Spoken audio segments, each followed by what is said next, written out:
Today we're going to wire our layout with DC and Atlas components using a Tech 2 power supply. So let's see what's going on with this.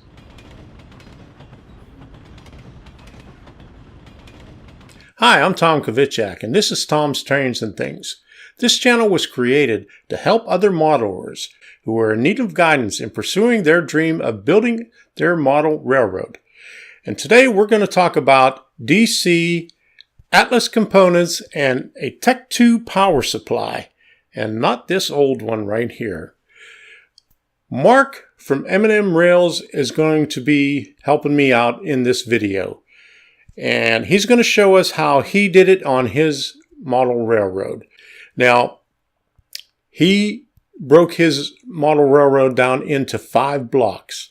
Now, no matter how big or how small the model railroad is, whenever you use DC, in order to run more than one locomotive, you have to break it down into blocks. And that's how it's been for many, many years before DCC came around.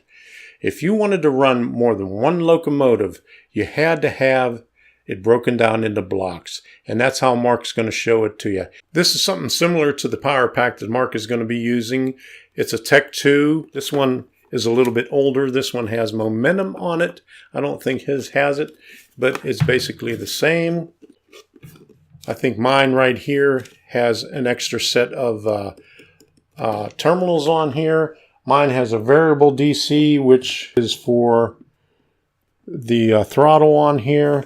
I have accessories, is for if you're using lights or anything like that. And I also have a fixed DC on here also. But we won't discuss that right now. Mark doesn't have that on his. So he's just going to go over the variable DC, which is on the throttle, and the accessories, which he's going to use on hooking up the lights on his water tower. So let's get started with this. Here he is with it right now. Thanks, Tom. My brother Mike and I are using this 4x8 layout design because there's not much space, and also we want to experiment with a few new things. For instance, a mountain with a tunnel, and a bridge with risers. When we were young, we had a very basic DC layout in our parents' basement. And back then, there was no online stores. So our local hobby store that we could walk to or bike to sold Atlas products. And we used Atlas products because they were easy to install, user-friendly, and readily available. We still use Atlas products today. All our track, switches, our turntable, and all the wiring is by Atlas. As my brother and I gain experience, we'll try new products and new techniques. Hi, I'm Mark from M&M Rails, and this is Wiring 101. Before I begin, just want to say, auto referencing the complete Atlas wiring book. This is a great resource if you're a beginner, and even if you don't use Atlas products, this covers all scales, the basics, has great diagrams, and is fairly inexpensive. And also, you can't really bring a computer into a train room because everything's online now. I mean, unless you have a tablet or a laptop or one of these mobile device. But nothing beats a good old-fashioned book. It's all here in one book.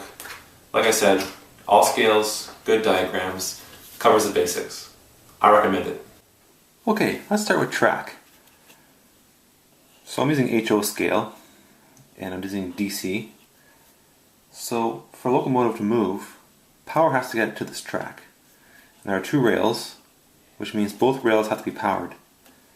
And how we do that is we run wires from the track to our power pack.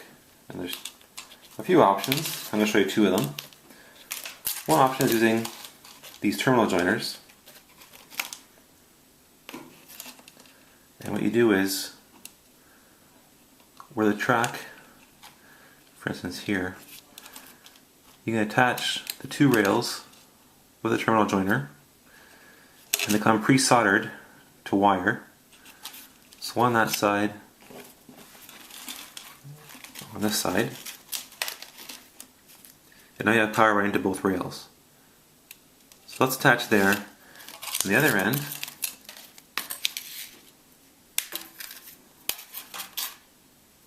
runs to your power pack. Another option is to use one of these terminal tracks, and it comes with 2 screws, again because there's 2 rails. And notice on the back, this screw runs power to this rail, and this screw runs power to this rail. So again, you take your 18 to 22 gauge wire.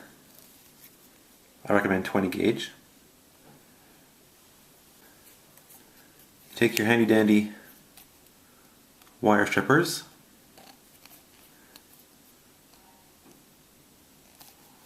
Strip the end.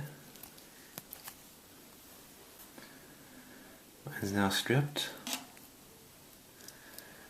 Just going to twist the wires around so that they make one.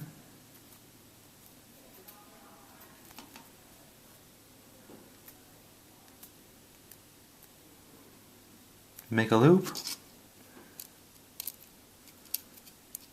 Wrap around your screw. So once the wires are twisted together to make one, you make a little hook. Wrap it around the screw.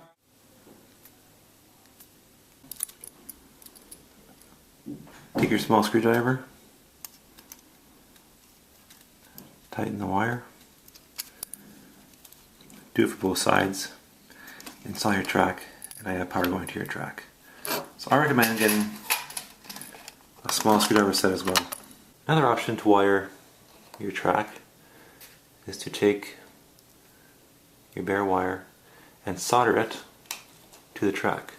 You can drill a hole up through your layout and solder the wire right to your track. And again, you do it on both rails and then run the wire to your power pack. So we have wire attached to our track, both rails, and now we need to go into our power pack, our DC power pack. This is the Tech 2 Rail Power 1400. On the back, there are 2 screws for AC, that's for your accessories, lights, switches and such.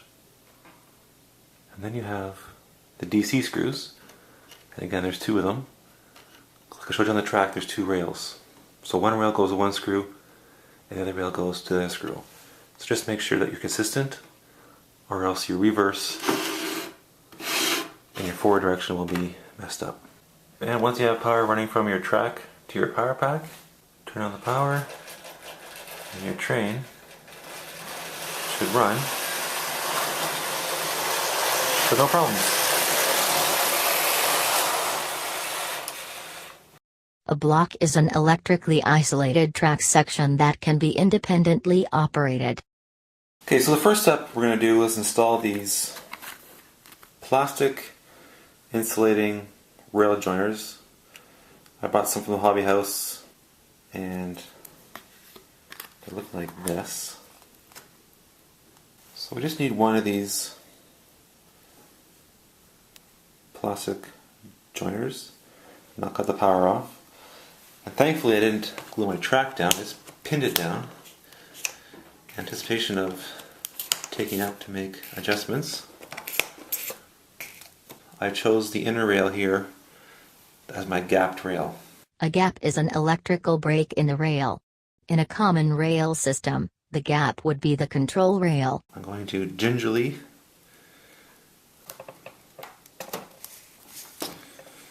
okay. Ooh. I'll take that one away.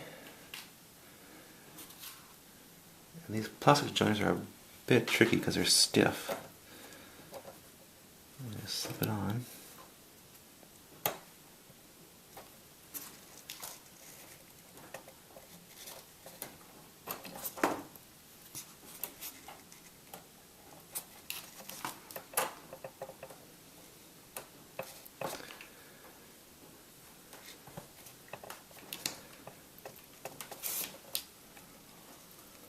Voila.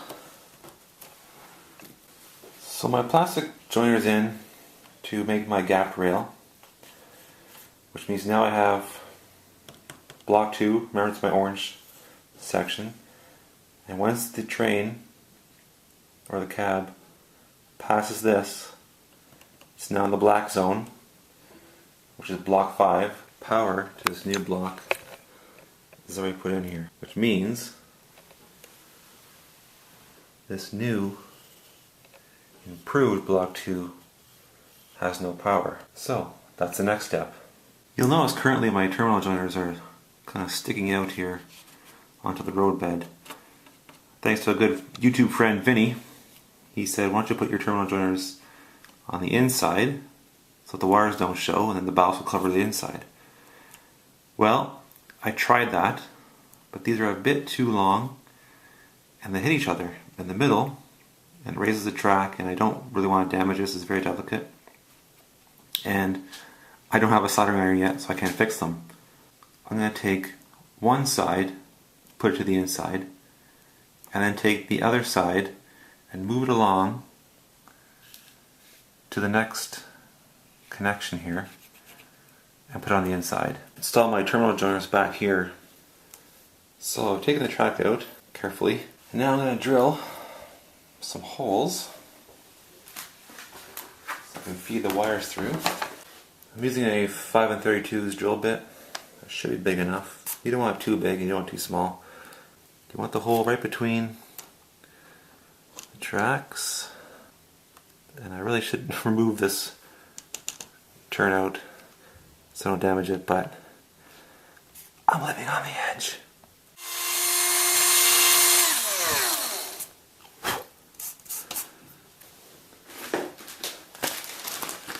I bought some terminal joiners on eBay. You get 2 in a package. Next, I'll strip the plastic coating off the wire so I can attach it to my black wire and then run it to my control panel. I'm just going to twist my wires here to make it one. Feed the terminal wire through the hole. Pull it through.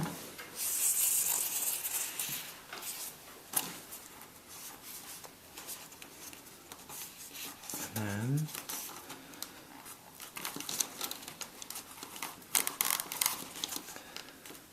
slide it on to the track. My terminal joiner is connected to the inside rail, so there's power going to the gap rail, and over here I have my terminal joiner on this side going to the common rail. A common rail is the rail in a model railroad layout without electrical gaps. So now block 2 has power once again. These are my 2 terminal joiners.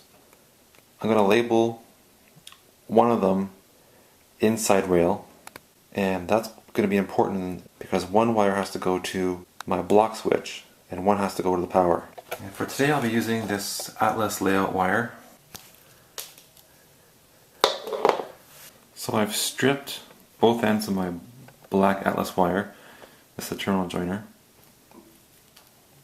And I'm going to twist them together to make contact.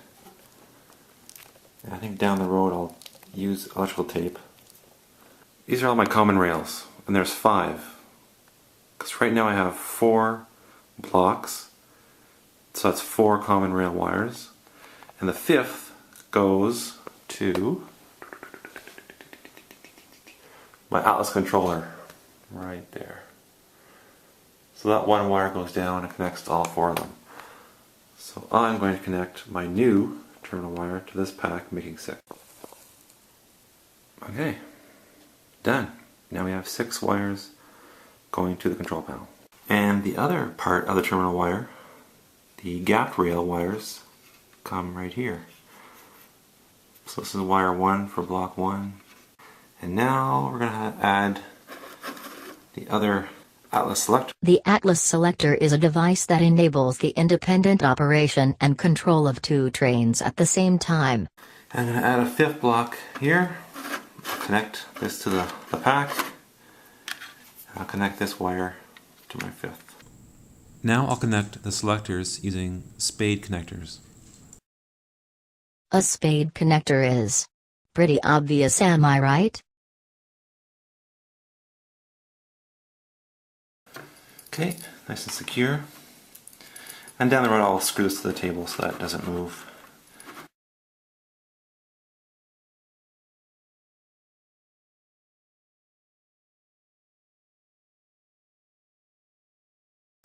So refer back to the diagram.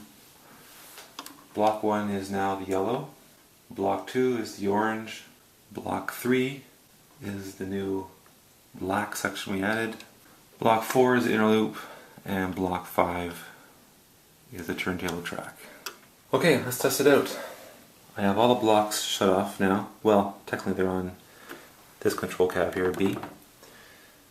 But I'm not going to run B. So all the power now is going to B. And I have it at 75 and the train's not going. So once I give power to block A, it goes. And it should stop right about there. So I turn on block 2. And it should stop right about there. And then I give power to block 3. And it should still keep going because I still have block 1 on. So now I'm going to try block 4. I'm going to turn the switch. And it should stop right about there. Turn on block 4. Now it's in block 4. And if we run it into the turntable section, it should stop right about there. And we'll turn on block 5 and it runs. Great, everything works. Mark is going to hook up a water tower right now to show you how to use the AC part of the power pack. We're going to install the Atlas connector. And it comes with 3 switches, but we're just going to use 1. The wire tower is in place. I drilled a hole. The red and yellow wire went through the table, underneath, and now it's here. And this will go to the connector. But first we're going to hook up the connector to the power pack. I've already stripped my black connector wire. I cut 2 lengths. Where did it go? Here it is. So I've got 2 lengths the same. Stripped them, both ends. And made little hooks. So it's easier to screw on to the power pack and then the connector. So I'll do 1. Take out my little screwdriver, flathead. You make your hook, wrap it around the screw.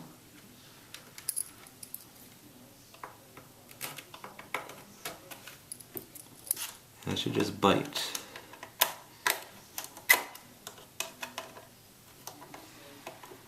I apologize if you can't see very well. There's 1.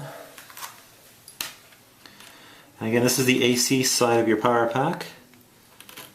AC runs your switches and your lights.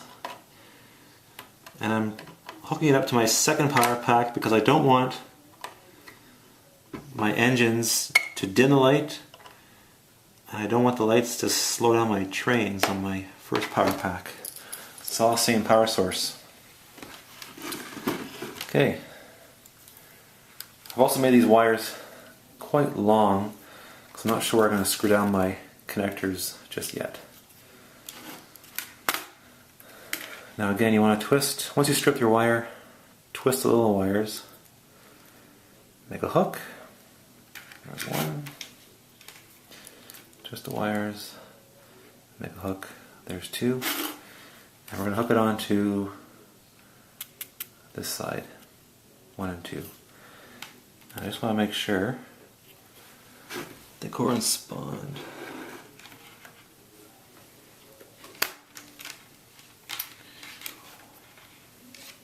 You want to make sure the left goes to the left and the right goes to the right. So I think this is correct.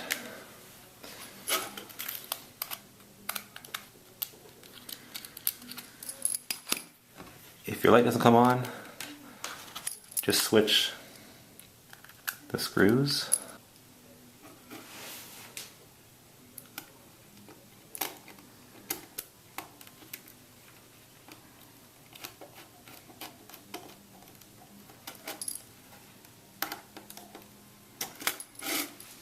So another technique is to wrap the wire around the screw and then just screw it in.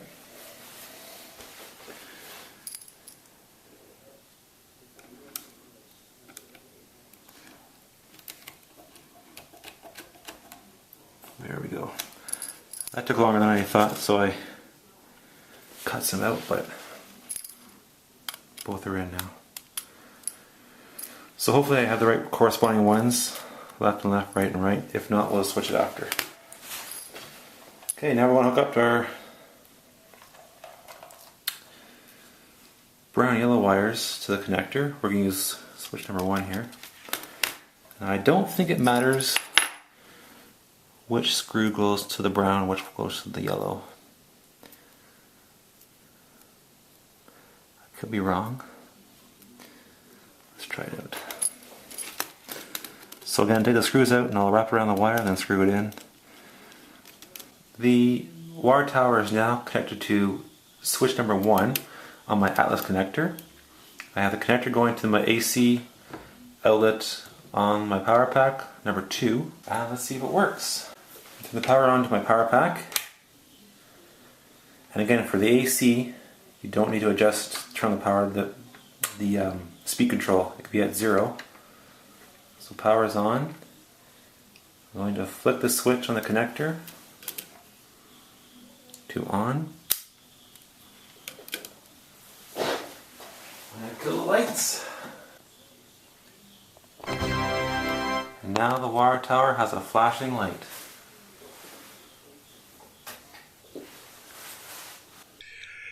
Thanks, Mark. That was a great presentation on wiring your layout for DC.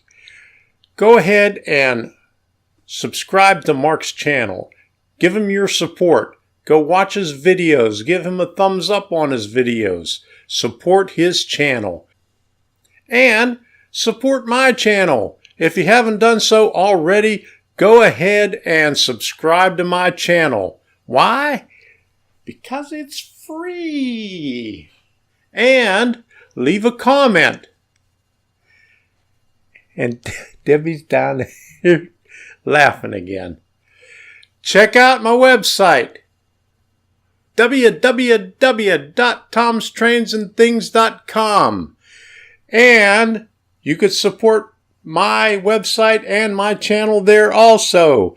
I have a support button there. I have links to Amazon on there also. And leave a comment down below, and you can leave comments on my website also.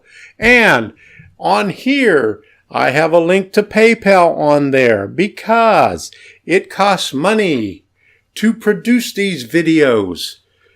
It really does. It costs a lot to produce these videos. And Debbie is giving me a hard time right down there. Hear that? She does that to me all the time. So anyway, support Mark's channel. Support him by subscribing to him. His link is down in the description also. There she is.